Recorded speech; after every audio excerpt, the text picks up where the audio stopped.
Hello mga kapatid, good morning po. Magandang araw ng linggo. Napag-alaman ko po na magkakaroon ng malaking rally para dito sa impeachment ni Sara Duterte. Ito po.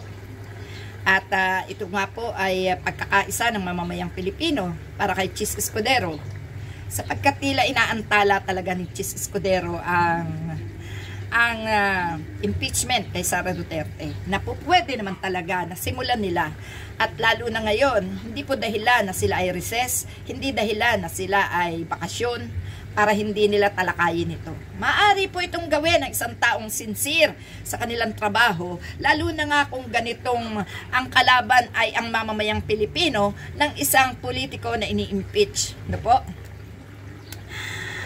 Sinabi nga ni Escudero na walang pro at walang antay na pwedeng magbadali sa kanila. Para sabihin ko sa iyo, Chis Escudero, dati hanga ako sa iyo nung mga panahon na magkakasama kayo ni Vice President Binay. Pero ngayon, ipinakikita mo, no, na hindi tama ang ginagawa mong pagpigil sa impeachment ni Sara Duterte. No? Alam mo, totoo ang sinasabi ni Senador Trillanes, no? Ito ay labanan ng mamamayang Pilipino at ng ini-impeach na politiko na nakaupo sa gobyerno katulad mo. Alam mo, Mr. Escudero, baka bukas makalawa sa kapipigil mo dyan sa impeachment ni Sara Duterte, baka pati ikaw ay ma-impeach na. No? Ikaw ang Senate President, kung kaya't ikaw talaga ang may hawak ng bola.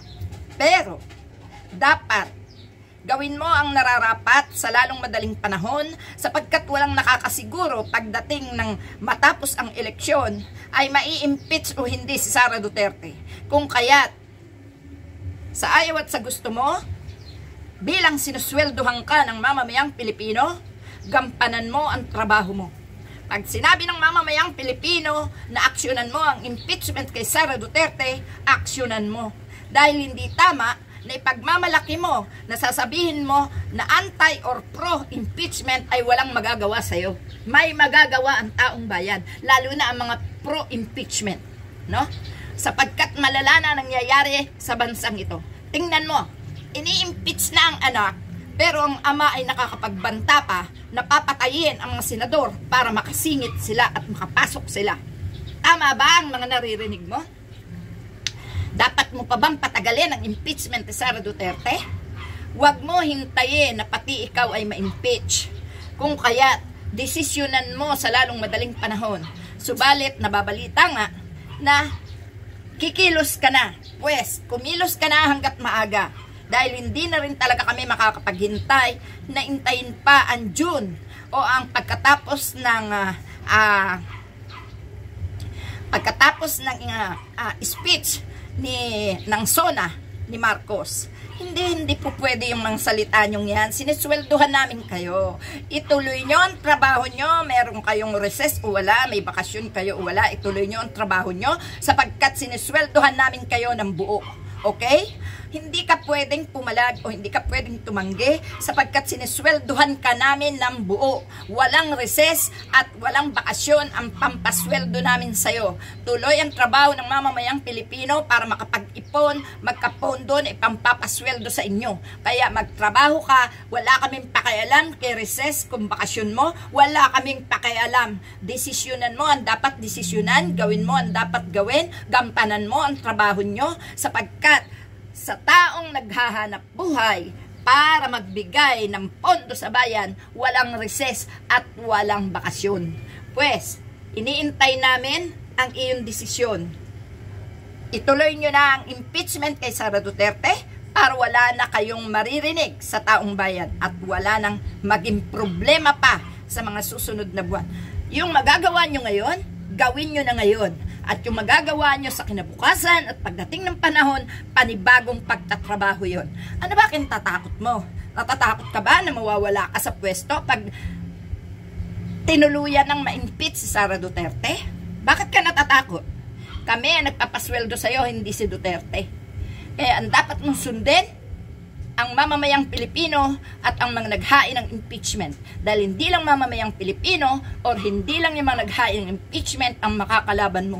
Bagkos ang buong bayan ang makakalaban mo sapagkat lahat halos ng buong bayan ay pro-impeachment.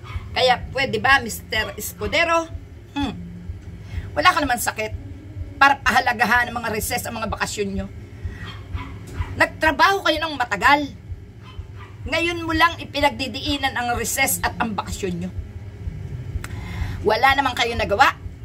Ito lang impeachment ang inaasahan namin na magagawa ninyo ngayon para sa bayan, para sa kapakanan ng mamamayan. Pues, yan na ang sinasabi namin sa'yo, Mr. Escudero, Senate President of the government. Gawin nyo ang trabaho nyo, tumbasan nyo ng pagpapagod ang mga pinapasweldo sa inyo. Mamili ka, si Duterte o ang taong bayan. Yan ang aking katanungan. Huwag ka ma-offend. Karapatan naming magsalita. Karapatan naming sabihin sa'yo ang aming nararamdaman. Kasi nagsasanhi na ng kaguluhan ang impeachment ni Sara Duterte. Ang matitino ay nasisira na ng dahil dyan sa impeachment ni Sara Duterte na pinatatagal-tagal mo pa, na iniipit-ipit mo pa. Tigilan mo kami, Escudero. Okay po, maraming salamat.